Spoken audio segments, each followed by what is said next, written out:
এক কাপ ময়দা দিয়ে এত সুন্দর একটা রেসিপি তৈরি করা যায়, ভিডিওটা পুরো না দেখলে বিশ্বাসই করতে পারবেন না এত সুন্দর একটা রেসিপি তৈরি হতে পারে।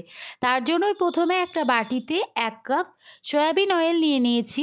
এবার আমি গুঁড়ো করে রাখা চিনি দিয়ে দিচ্ছি ১ কাপ। তেলের সাথে চিনিটা খুব ভালো করে মিশিয়ে নিতে হবে।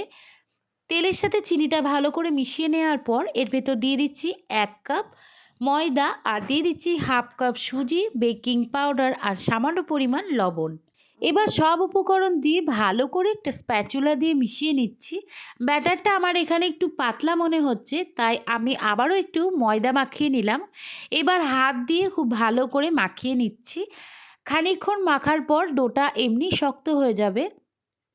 ডোটা ভালো শক্ত হয়ে গেছে, আমি অল্প একটু ময়দা ছিটিয়ে দিয়েছিলাম। এবার একটা পারফেক্ট ডো তৈরি করার জন্য হাত দিয়ে ভালো করে ডোটা মাখিয়ে নিতে হবে। তো আমার এখানে ডোটা ভালো করে মাখানো হয়ে গেছে। এবার এটা 10 মিনিটের জন্য রেস্টে রেখে দিয়েছিলাম। এবার হাতে অল্প একটু ডো নিয়ে আমি এইভাবে গোল করে হালকা একটু চ্যাপ্টা করে দিচ্ছি। আর এই সাইডে যেগুলো ফেটে যাচ্ছে হাত দিয়ে একটু সমান করে নিতে হবে। এইভাবে হাত দিয়ে খুব ভালো করে সমান করে নিচ্ছি। দেখুন খুব সুন্দর একটা শেপ তৈরি হয়ে গেছে। আমি আরেকটাও তৈরি করে দেখাচ্ছি। ঠিক একই রকমভাবেই তৈরি করতে হবে। এইভাবে হাতে নিয়ে হালকা একটু প্রেস করতে হবে, আর খুব বেশি পাতলা করা যাবে না। সাইডগুলো এইভাবে হাত দিয়ে একটু চেপে চেপে ঠিক করে দিতে হবে। যেহেতু এটা ময়দা দিয়ে তৈরি, তাই সাইডটা একটু ফেটে যেতে পারে। এবার আমি সবগুলো এর মধ্যে নিয়ে নিয়েছি। এবার একটা ডিমের কুসুম নিয়ে নিয়েছি। ডিমের সাদা অংশটা নেওয়া যাবে না, ডিমের শুধু কুসুমটা আমি নিয়ে নিয়েছি।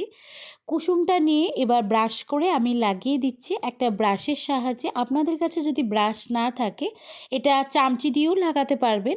ব্রাশের সাহায্যে এবার সবগুলোতে আমি খুব ভালো করে ডিমের কুসুমটা লাগিয়ে নিচ্ছি। প্রত্যেকটা বিস্কিটের গায়ে আমার কুসুমটা লাগানো হয়ে গেছে। এবার এর ভেতর আমি এখানে কিছু ড্রাই ফ্রুটস দিয়ে দিচ্ছি। আপনারা চাইলে সাদা তিলও এখানে ব্যবহার করতে পারেন। সাদা তিল দিলেও বেশ ভালো লাগবে।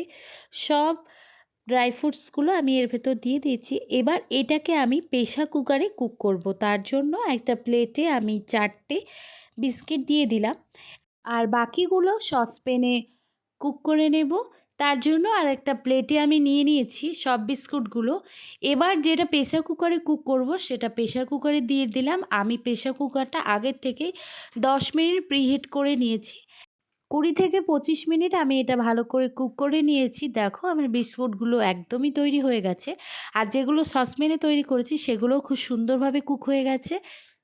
রেসিপিটা যদি ভালো লেগে থাকে অবশ্যই আমাকে কমেন্ট করে জানবেন। আর আমার চ্যানেলটি অবশ্যই সাবস্ক্রাইব করে রাখবে এরকম সুন্দর সুন্দর রেসিপি পাওয়ার জন্য।